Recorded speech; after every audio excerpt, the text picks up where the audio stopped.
امریکی صدر ٹرمپ نے کہا ہے کہ ایران کی صورتحال پر نظر رکھی ہوئی ہے۔ اگر ایران میں لوگوں کو قتل کیا گیا تو امریکہ مداخلت کرے گا۔ اس کا مطلب ایران میں فوج اتارنا نہیں ہے۔ ایران اس وقت مصیبت میں ہے۔ مجھے ایسا لگتا ہے کہ ایران کے کچھ شہروں پر لوگ قابض ہیں۔ ایرانی حکومت نے برسوں اپنے عوام کے ساتھ برا سلوک کیا۔ ایرانی حکومت کو آج اپنی عوام کی جانب سے جواب مل رہا ہے۔ پاکستان اور بھارت سمیت 8 جنگیں رکوائیں۔ پاک بھارت جنگ میں 8 طیارے گرائے گئے۔ پاکستانی وزیر اعظم نے کہا کہ صدر ٹرمپ نے 10 ملین جانیں بچائیں۔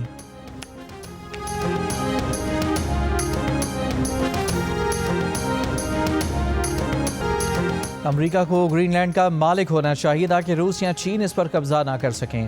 امریکی صدر ٹرمپ کی وائٹ ہاؤس میں صحافیوں سے گفتگو۔ کہا، ہم گرین لینڈ نہیں لیں گے تو آپ کا اگلا پڑوسی روس یا چین ہوگا۔ روس یا چین کو اپنا پڑوسی نہیں بنا سکتے۔ امریکہ نہیں چاہتا کہ روس یا چین گرین لینڈ جائیں۔ گرین لینڈ کے لیے رقم پر ابھی بات نہیں ہو رہی۔ گرین لینڈ سے متعلق مالی معاملات پر فیصلہ بعد میں ہوگا۔ فی الحال گرین لینڈ سے متعلق دیگر پہلوؤں پر غور جاری ہے۔ امریکہ گرین لینڈ کے ساتھ آسان طریقے سے یا سختی سے نمٹے گا۔ ڈنمارک پر ڈیل کرنا چاہیں گے۔ چین اور روس کے عوام سے پیار ہے۔ روسی صدر اچھے انسان ہیں لیکن انہوں نے مایوس کیا۔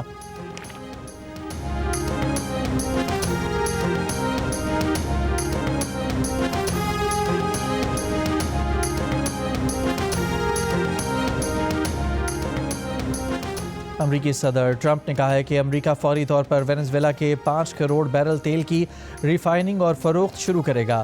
روس اور چین وہ تمام تیل خرید سکتے ہیں جو وہ امریکہ یا وینزویلا سے چاہتے تھے۔ وینزویلا اور امریکہ کے پاس دنیا کا 55% تیل ہے۔ تیل کمپنیاں امریکہ سے براہ راست ڈیل کریں گی، وینزویلا سے نہیں۔ وینزویلا میں سرمایہ کاری کرنے والی تیل کمپنیوں کو حفاظتی ضمانتیں دی جائیں گی۔ امریکی صدر کی وائٹ ہاؤس میں تیل کمپنیوں کے سربراہوں سے ملاقات کے موقع پر گفتگو۔ کہا، وینزویلا میں $100 ارب تک سرمایہ کاری پر غور کر رہے ہیں۔ وینزویلا کی طرف سے کل ہمیں 30 ملین بیرل تیل دیا گیا تھا۔ اگلے ہفتے تیل کمپنیوں کے ساتھ ایک اور میٹنگ کریں گے۔ یہ بھی کہا کہ ایک آئل ٹینکر پکڑا گیا ہے جو ہماری منظوری کے بغیر وینزویلا سے روانہ ہوا تھا۔ ٹینکر اب وینزویلا واپس آ رہا ہے۔ تیل ہمارے توانائی معاہدے کے تحت فروخت کیا جائے گا۔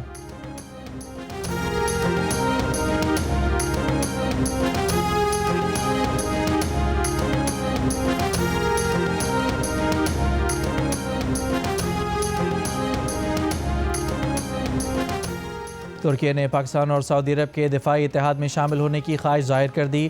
بین الاقوامی خبر ادارے بلومبرگ کا دعویٰ۔ بلومبرگ کے مطابق پاکستان، ترکی اور سعودی عرب کے دفاعی اتحاد سے مشرق وسطیٰ اور اس سے بہت آگے تک طاقت کا توازن تبدیل ہو جائے گا۔ معاہدے پر پاکستان اور سعودی عرب نے پچھلے سال دستخط کیے تھے جس میں لکھا گیا تھا کہ کسی ایک ملک کے خلاف جارحیت دونوں ملکوں کے خلاف جارحیت تصور کی جائے گی۔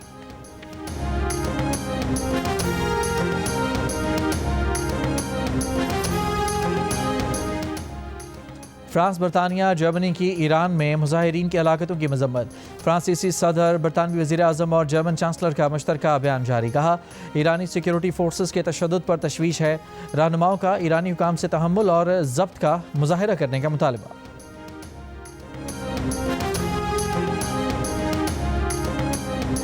اماراتی گروپ دماغ کا پاکستان میں کرپٹو اور ریل اسٹیٹ میں سرمایہ کاری میں دلچسپی کا اظہار۔ دماغ کی مینیجنگ ڈائریکٹر امیرہ سنجوانی کی نواز شریف، وزیر اعلیٰ پنجاب مریم نواز اور وزیر مملکت اور چیئرمین پاکستان ورچوئل اثاثہ جات ریگولیٹری اتھارٹی بلال بن ثاقب سے ملاقات۔ مارکیٹ میں شفافیت کو تقویت دینے کے لیے ریل اسٹیٹ اور دیگر اثاثوں کی ریگولیٹڈ ٹوکن سازی کی حکمت عملی کو آگے بڑھانے پر غور۔ ٹرمپ برانڈ اور دماغ کے اشتراک سے دبئی سے امریکہ تک اربوں ڈالر سرمایہ کاری کی جائے گی۔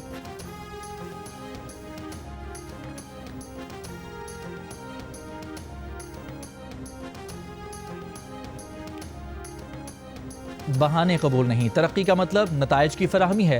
ہر منصوبہ عوامی خدمت اور معیشت میں بہتری کا سبب بنے۔ وزیر اعلیٰ سندھ مراد علی شاہ کا ترقیاتی منصوبوں کی پیش رفت سے متعلق جائزہ اجلاس سے خطاب۔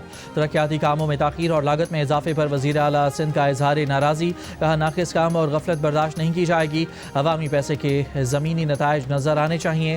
اجلاس میں وزیر اعلیٰ سندھ کو کراچی نیبرہڈ امپروومنٹ پروجیکٹ پر پیش رفت پر بھی بریفنگ دی گئی۔ مراد علی شاہ کی اندرونی احتساب اور نگرانی کا نظام مزید مضبوط بنانے اور نئے منصوبوں سے پہلے جاری منصوبے مکمل کرنے کی ہدایت۔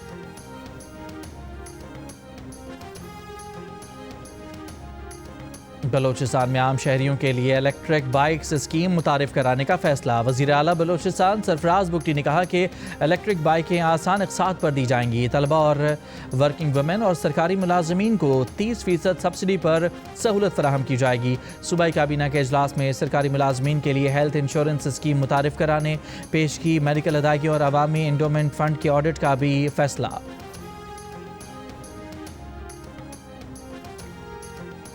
بانی پی ٹی آئی کی بہن علیمہ خان کا کہنا ہے کہ سندھ حکومت سمجھدار ہے، اچھی بات ہے کہ راستے نہیں روک رہی۔ پنجاب میں عوامی مینڈیٹ والی حکومت نہیں، اس لیے راستے روکے گئے۔ علیمہ خان نے کہا کہ پرسوں ان کے وارنٹ جاری کیے، آج جج صاحب خود چھٹی پر چلے گئے۔ علیمہ خان کے خلاف 26 نومبر احتجاج کیس میں سماعت جج کی چھٹی پر ہونے کی وجہ سے کارروائی کے بغیر 12 جنوری تک ملتوی کر دی گئی۔ وفاقی وزیر مصدق ملک کی زیر صدارت اسلام آباد میں ماحولیاتی تحفظ سے متعلق اجلاس۔ وفاقی دارالحکومت میں الرجی پیدا کرنے والی پیپر ملبیری درختوں کی مرحلہ وار کٹائی پر بریفنگ۔ مصدق ملک نے کہا کہ دارالحکومت کے سبزے کے تحفظ پر کوئی سمجھوتہ نہیں ہوگا۔ قوانین اور قواعد کی مکمل پاسداری کے بغیر کوئی ماحولیاتی قدم نہیں اٹھایا جائے گا۔ اعلامیہ کے مطابق اسلام آباد میں پیپر مل بیری کے بدلے مقامی پھلدار اور چیڑ کے درخت لگائے جائیں گے۔ کیپٹل ڈیولپمنٹ اتھارٹی کے ڈپٹی ڈائریکٹر عرفان خان نیازی نے جیو نیوز سے گفتگو میں بتایا کہ اسلام آباد میں صرف مضر صحت درخت کاٹے جا رہے ہیں۔ یہ سلسلہ 2024 سے جاری ہے۔ اب تک 29,000 مضر صحت درخت کاٹے جا چکے ہیں۔